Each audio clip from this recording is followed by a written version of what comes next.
আজকে আমার মনে খুব দিল খুশ, বন্ধুদের সাথে আজকে এটা শেয়ার করাই লাগবে আমার। চুল বেরোয় গেছে যে মাসুম ও আইজুল না দেখবেন এরকম কাঁপতে কাঁপতে আসতেছে কাউটি।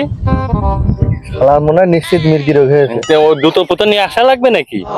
আচ্ছা চল দিন দেখি কি অবস্থা। হ্যাঁ বন্ধু, আমি না বিশাল একটা কাজ করে ফেলাইছি।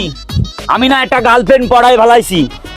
ও একটা গার্লফ্রেন্ড জোগাড় করে ফেলাইছে, তাহলে তো আমাকে ভাবে করে যে একটা শুভেচ্ছা দিতে হবে।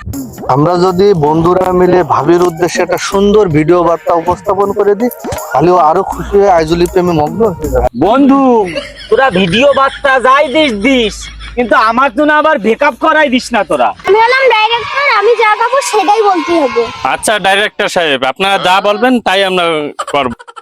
এই ভিডিওতে ফার্স্টে তুমি বলবা, মায়াবতী আমার বন্ধু তোমার প্রেমে আসক্ত। মায়াবরী, আমার বন্ধু তোমার প্রেমে আসক্ত। এমনি হবে না। এ মাসুম এদিকে আয়। হ্যাঁ ডাইরেক্টর সাহেব আমি আসতেছি, আমার ভিডিও হবে ফাটাফাটি। তুই বলবি আমার বন্ধু তোমার জন্য পার্মানেন্ট। মায়াবরী, আমার বন্ধু তোমার প্রেমে প্রেগনেন্ট।